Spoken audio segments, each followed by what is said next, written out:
is going on here, man? What's wrong with my shirt? There we go. Can we just start already? All right, cool. Hey guys, Ash here coming at you today in Raid Shadow Legends. Welcome to the video, guys. I'm happy to have you here today. Every rare that I would recommend you guys upgrade all the way to 6 stars here in 2023, and there's not that many. And let me stress this out the gate here. Two things about this video. Number one is that beauty is in the eye of the beholder. So maybe you need a rare that's not going to be on my list today. Maybe you particularly really just enjoy a rare. You like the looks, you like the aesthetics. Why would I care about her? Because I care about her!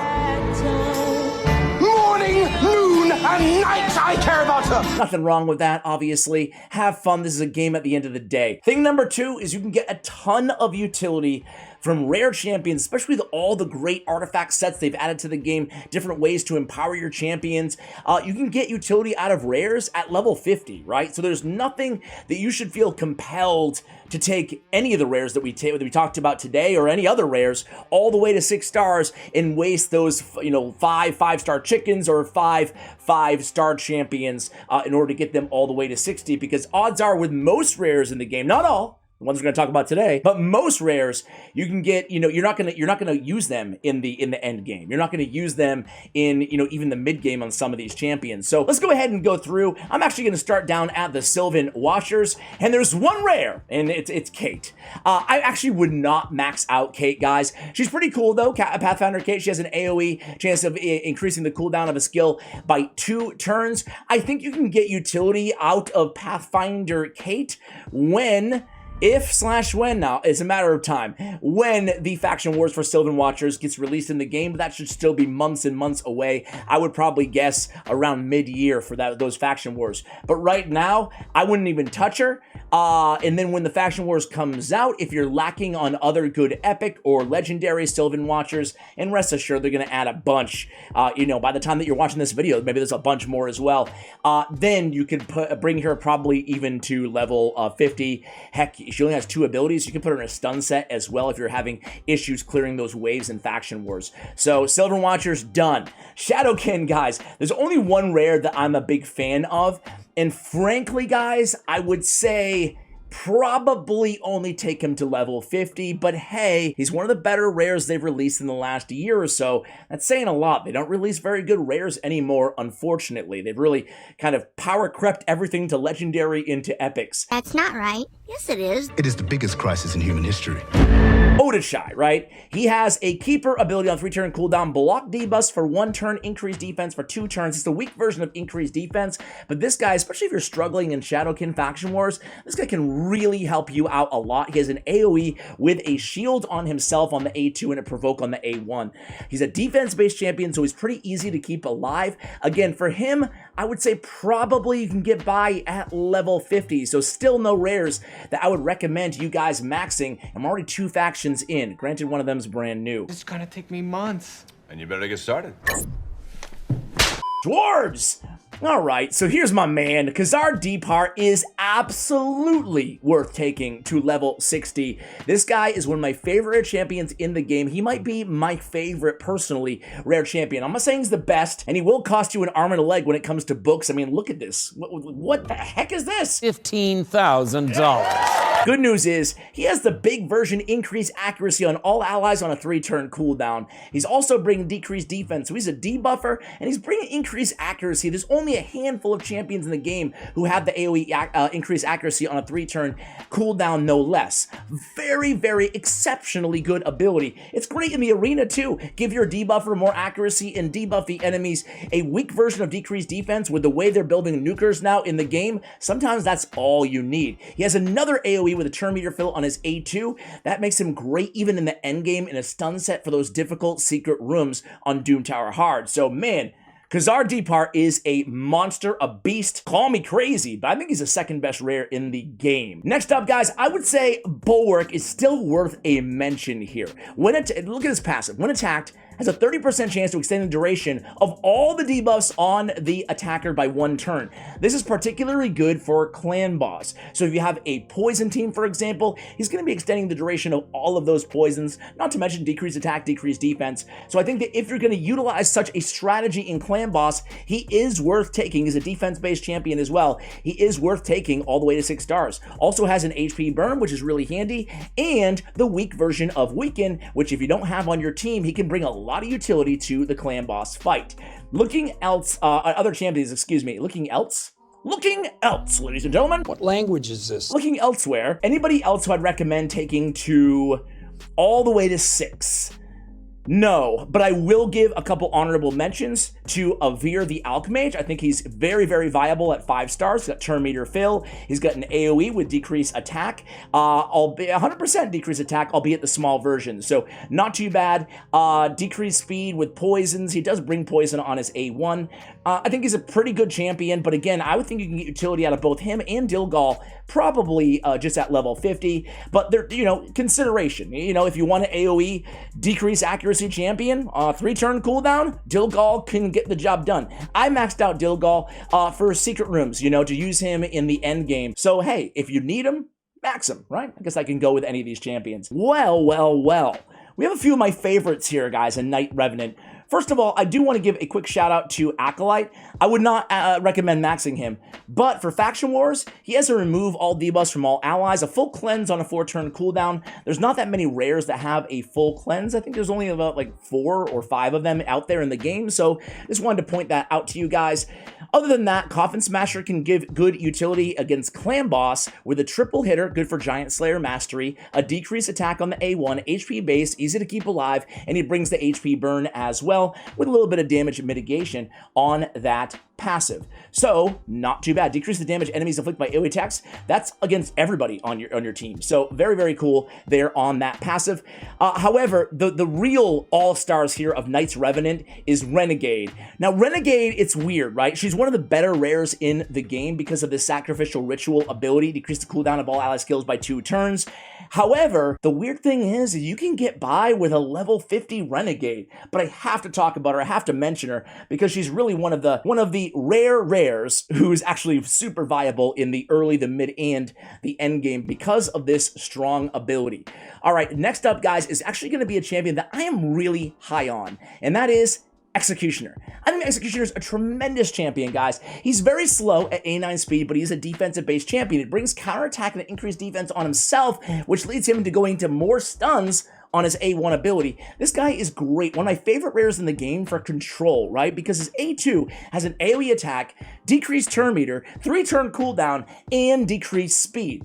Granted, the weak version of decreased speed, but this is a very, very good control ability, especially for a rare champion. And again, he's easy to keep alive because he is a defense-based champion. He does scale based on attack too, which is a little bit weird there on the A2, but rest assured, he's there for control more than he is for damage, okay? The last guy here is Ashwalker, guys.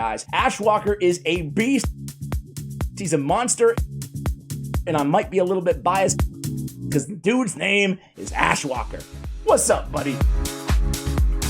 Stop living in your imagination. He's really cool, guys. He has a reset of Devastator. If you kill somebody with his A1, his Devastator is his stun on one enemy, and then decrease turn meter by everybody as long as the attack is critical. So nice control there on that A2 ability. And then his A3, the Backbreaker. It's his big nuke ability, and he's also bringing the weak version of Weaken on an AoE attack. It's a rather simple kit, but again, sneaky good for control. He's got stuns over here. He's got the turn meter over there, and he's got the Weaken and the nukage, right? So, and he also has speed in all battles by 12%.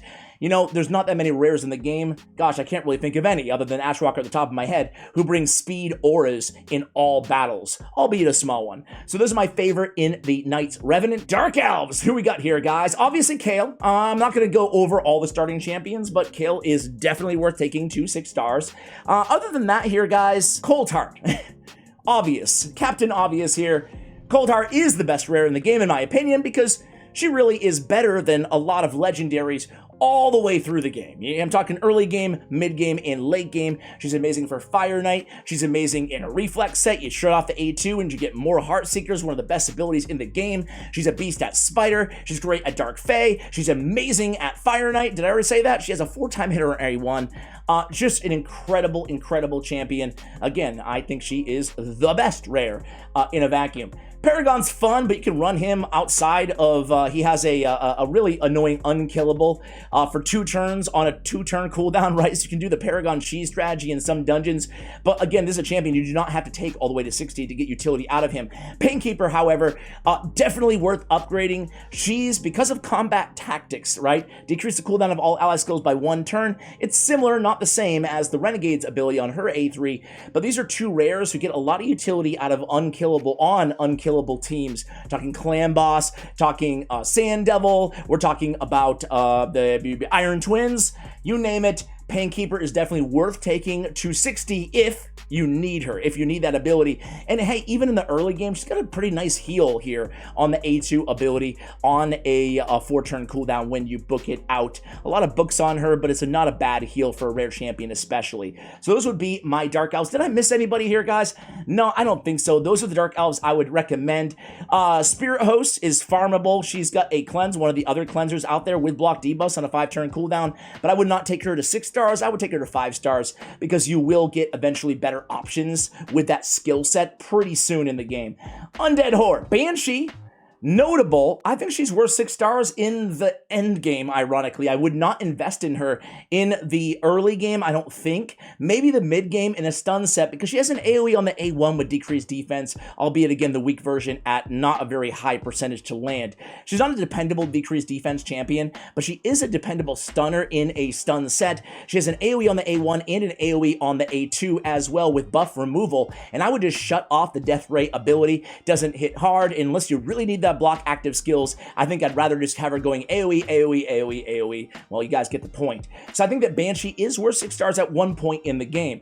Frozen Banshee is even better. She is the first champion ever in the game to be added with poison sensitivity. She's definitely worth 6 stars, guys. She is amazing, amazing in Clan Boss and against Dragon. She's bringing poison and poison sensitivity, big versions of poison on the A1 ability. She got turn meter fill on the A2 ability as well. Just a fantastic poison and poison sensitivity dealer. Really help to maximize the damage that all of your poisons are going to do against the enemy target. Grave Shield's kind of cool when paired with Frozen Banshee, but I would not recommend taking her all the way to 6 stars.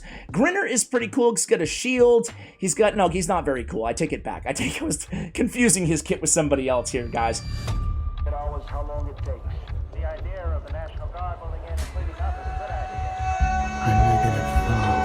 Corpulent Cadaver deserves a honorable mention because if you're trying to build basically the most endgame clan boss team in the world, you're gonna need Corpulent Cadaver, the Infinity Shield team. You can YouTube search it if you guys are curious about it. I've done a video or 2 on it as well. It's him with Brogni because his A1 hits harder depending on the value of the shield on him.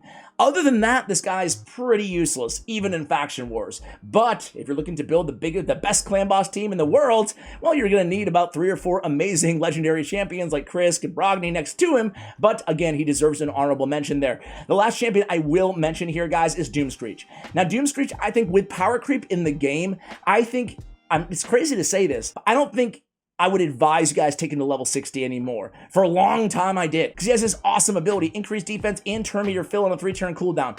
Problem is, guys, is increased defense champions now, they're a dime a dozen. They're always adding new ones, and a lot of epics have a way more impressive kit than Doomscreech. However, the 30% turn meter fill is definitely useful.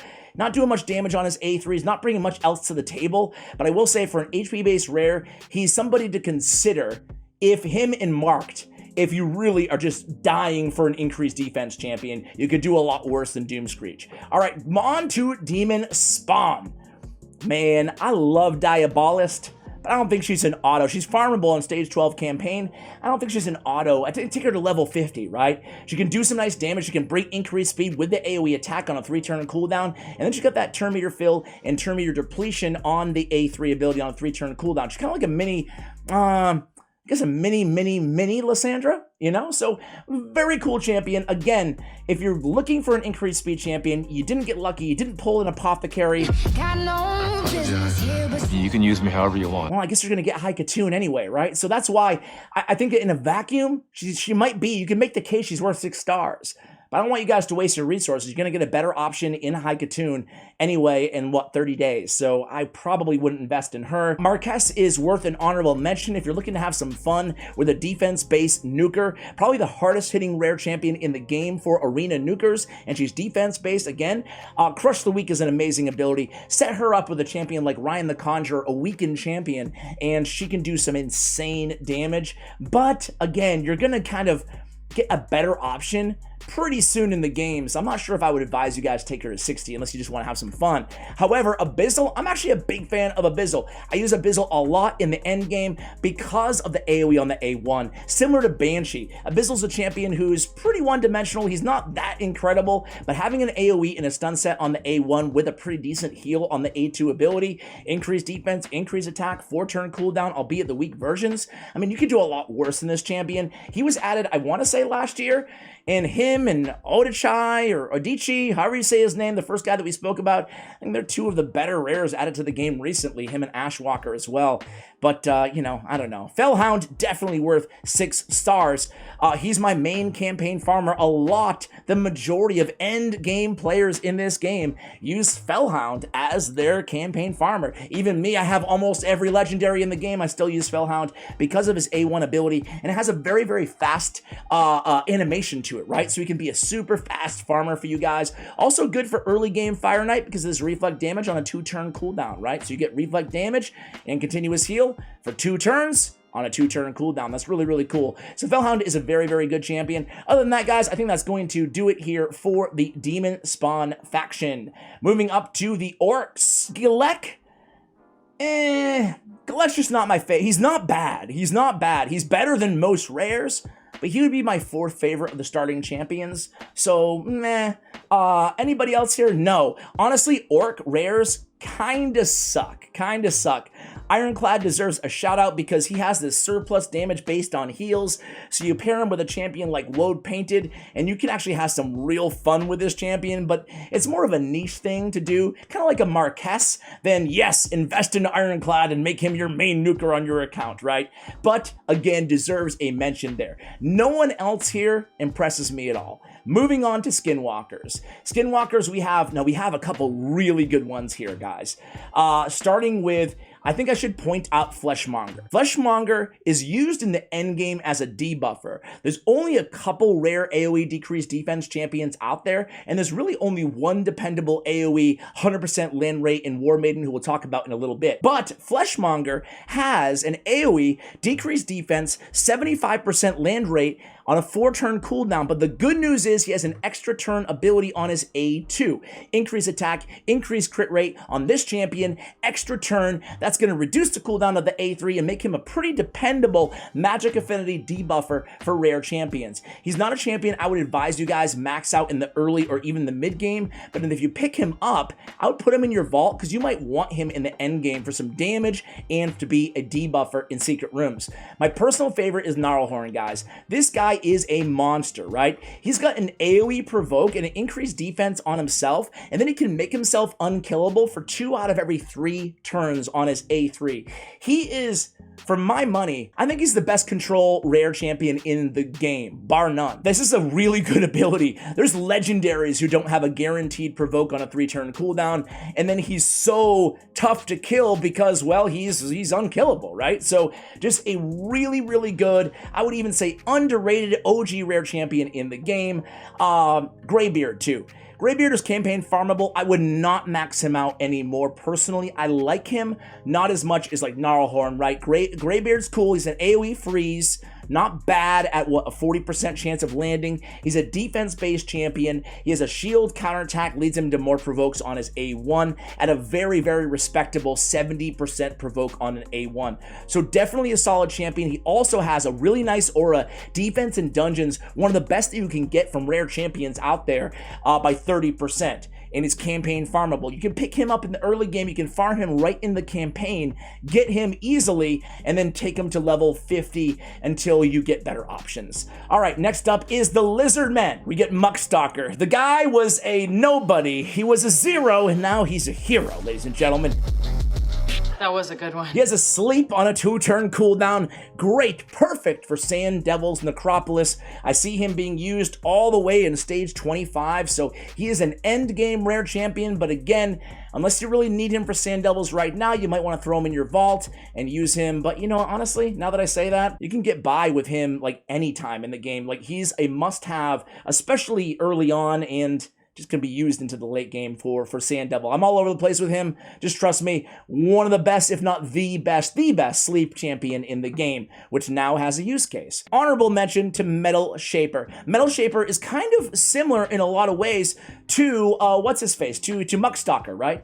Metal Shaper has a shield on a 2-turn cooldown, which makes him incredibly unique for the same reason that Muckstalker has a 2-turn sleep, right? So he is particularly good in Scarab King when you want to have your team shielded up as much as humanly possible. So you can use him for that utility, but that would be the only reason I would invest in Metal Shaper. Otherwise, don't touch. Next up, Ogryn Tribe. Well, we have to talk about who I would say is probably the 3rd best rare here. It's going to be Bellower, man. He's still a boss, right? He has an AoE on every ability. People know he can be a great campaign farmer. He can be a great control champion in a stun set. However, I mean, don't underestimate the power of all the debuffs this dude is bringing to the table, guys.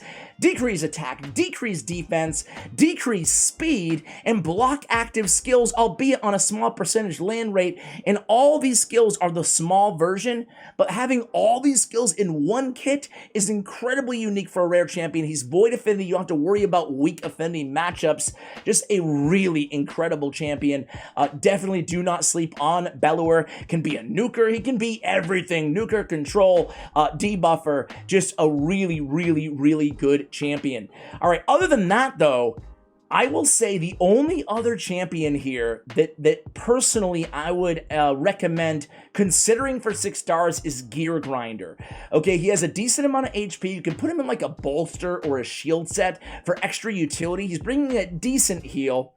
It's not that great of a heal, but it is on a 3-turn cooldown on the A2 ability, and it is an AoE heal, right? There's not that many solid ones for rare champions, and he also has a 5-turn revival, and it's not a bad revival for a rare champion. So he's bringing a decent heal, he's bringing a revive, and he has a continuous heal on himself on the A1. It's weird, this kit does not jump out at you as like, wow, game-changing, amazing. But I invested in him kind of late. I've told this story before, and boy, I got a lot of utility out of him in a bolster set, a shield set, just to keep my team alive, and if they die, he'll heal them, or he'll revive them and then heal them back up, right? Honorable mention to Ogryn Jailer. He's one of the hardest hitting rare champions inside the entire game, but they're all single targets, so keep that in mind, okay? But you can have some fun with this dude, but I would not advise you guys max him out. He's just kind of like a niche, fun champion. All right, Barbarians, we mentioned her. It's Marked. I like Marked better than I like Doomscreech. She is not void affinity, but she has block debuffs just like increased defense just like he does, the big version on 3-turn cooldown. But instead of the turn meter fill, we're getting block debuffs. I think this is a little bit better, especially in the early game. And then she has an AoE with decreased accuracy as well. So that's really, really useful on a 3-turn cooldown. And not a 50% chance of placing it, it's a 100% chance of placing that ability there. Nice to have. And then decreased defense, which is really nice against bosses. So I think her kit is just more overall balanced than Doomscreech. So I think that Marked is a great option for you guys if you're looking for a block debuffs or if you're looking for a increased defense champion out of the rare champions in the game. All right, War Maiden, we mentioned her briefly. She is one of the other, or she is the most dependable, decreased defense champion. She has the big version on a 3-turn cooldown, 100% land rate. Obviously, weak shots against Spirit Affinity to consider, but overall, I mean, she's campaign farmable. She's amazing. I believe stage 9. She can do some decent damage as well. She brings increased attack on herself, which is really, really nice. Yeah, I think she's a really, really solid champion. My favorite debuffer out of all the rares, and it's not even close, honestly. Definitely worth 6 stars. You can use her in the end game as well. You'll need a good debuffer for the secret rooms once you approach the end game of Raid Shadow Legends. Well, I think I gotta tell him what I know. You don't need to tell nobody about this family or what we do. I invested in Berserker. He's a pretty hard hitter, but he's really, really kind of one-dimensional, right? He's got to ignore defense on a sweep. That's it. But I would not encourage you guys to, go out there and immediately max him out. Soulbond Bowyer, absolutely. She, to me, is, now we're doing kind of a pseudo ranking in the middle of this video. To me, I think she's probably number like 5 or 6 best rare. She's incredible, guys. She's got an AoE on the A1, makes her great again in a stun set. On the A2 ability, we have all of her abilities, extra 25% chance of inflicting a critical hit, and ignores 75% of defense as well on this A2 ability. It's great. On a 3-turn cooldown, you can build her with 75% crit rate, put crit damage gauntlets on her as well. And then she has a fully depleting target's turn meter on a 4-turn cooldown on the A3. Just a great control champion, a great damage dealer. I love Soulbond Bowyer. All right, that is it here, guys.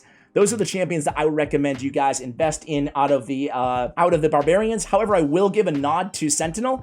He has a very, very high provoke, 85% on his A1, right? So Hook for Magma Dragon is one of the best provokers out there. He's kind of one-dimensional, but just figured I would, share that with you guys. If you're looking for a solid provoke champion, it's on his A1, so you just keep provoking every single time. Very, very reliable. Most provokers, you don't have that high of a chance on the A1, and then the A2 or the A3 is on like a 3 or 4 or 5 turn cooldown, Sacred Order here, guys. Harrier's the worst champion in the game. Do not invest. To all you new players out there, now you know. Aethel is amazing. A very, very good champion. She's a starting champion, obviously, but a triple hitter with a big version of Weaken on the A1. That is incredibly unique for a rare champion to have in the game. She's a great campaign farmer because she has an AoE with a grant an extra turn ability, helping her out on wave 1 and wave 3 of the campaign. I'm a big, big fan of Aethel. She's my second favorite of the starting champions, but Castigator is really sneaky good, guys. HP-based rare champion with a provoke on the A1, 40% land rate when booked. On the A2, we have a heals ally lowest HP by 20% of this champion's max HP, and it equalizes HP levels of all allies and grants an extra turn. This is probably the best heal ability out of every rare inside the game. So there's that, if you're looking for some healage, you could do a lot worse. Receives 15% less damage from enemies under provoke debuffs. So again, a pretty simple kit, but he does have the extra turn, basically turning this into a 3-turn cooldown with a really nice heal. However, I will say, guys, this is a champion you can really get a lot of utility out of, especially if you can crank that HP up on this champion, even at level 50, because you're probably going to be, again, replacing him with a better option eventually. All right, guys, High Elves. Now we can get here. So I said that Soulbound was 6. Well, where's 5 and 4? Well, here they are, guys. Apothecary. He's got increased speed. He's got turn meter boost. He's one of the best arena turn meter boosters in the game. He's great for Fire Knight. He has a triple hitter on his A1. He's great for Clan Boss as well, and he has this amazing heal on a 2-turn cooldown when booked. Now, the heal can be critical. A big heal on a single target on a 2-turn cooldown. This is... man, it's an amazing heal, right? Up there with Castigator, just not an AoE heal, right? But it is a 2-turn cooldown. It can be critical. That is a unique ability that Apothecary has. You do have to build crit rate to make the heal critical, though. Crit damage does not scale the heal and make it better. That's the most common questions with Apothecary. But overall, he also brings one of the better auras for dungeon, 21%. Not as good as Greybeard, but really good for a better overall champion, right? So Apothecary is still a stud. Very fast, too. 106 base speed on that champion. We have Elhain. She's amazing as well. She's starting champion, great in a stun set. She has 2 AoE attacks on the A2 and on the A3. So great control option in the end game. Definitely worth taking to 6 in the end game. Eris is a champion that is queen of Clan Boss, especially unkillable teams. She has a cleanse that can remove the stun, and she brings increased speed, right? And she counterattacks every time an ally is attacked. And, they give her a toxic set and just start putting the poisons down on the Clan Boss or whatever, especially if you don't have other debuffs kind of cluttering up the Clan Boss, and she can add some sneaky damage to your team as well. But I wouldn't take her to 6 stars unless you actually need her for your Clan Boss team, right? Because she doesn't have a ton of utility outside of Clan Boss, even though I will say that A2 is not bad, but again, you're going to have Apothecary or Haikatoon, who I think is overall better outside of Clan Boss. Next up, guys, going to be Reliquary Tender. Here she is, guys. This is the number 4 or whatever rare champion, in my opinion. She's amazing. She's got a revive on a 5-turn cooldown. Not a very strong revive, but it is a revive. It's a revive that can get you through until you have better options, until you get Arbiter, etc. She also has a cleanse and a continuous heal, the big version on a 3-turn cooldown. This is a really, really good ability. We talked about cleansers a couple times in this video so far. Let me tell you guys, this is the best, bar none, by far, out of every rare champion in the game. The cleanse with the big version continuous heal makes her a great healer and a great cleanser. She also brings decreased attack on the A1. It's going to take you about 175 books to get it, but you'll get it. So Reliquary Tender is one of my faves out there. All right, guys, here we are, the last faction. It is Banner Lords. Ooh, Banner Lords are hurting. There is nobody in Banner Lords who I would say is an auto 6-star, guys. I hate to end the video on a bad note, but I will give 2 honorable mentions. Dagger has an AoE decreased defense on a 75% land rate when booked. Problem is who wants a 75% land rate on a decreased defense champion, especially one as squishy as Dagger at 793? I like Dagger in the beginning, you know, when she came out a few years ago, but now, I mean, they're adding champion after champion with 100% decreased defense in the epic category. I wouldn't waste my resources with Dagger, knowing I'm just going to replace her later on. Even in Faction Wars, you can use her easily at level 50. Just try to keep her alive, right? The other honorable mention would be Valerie. Valerie is campaign farmable, guys. I think in one of the first few levels in campaign.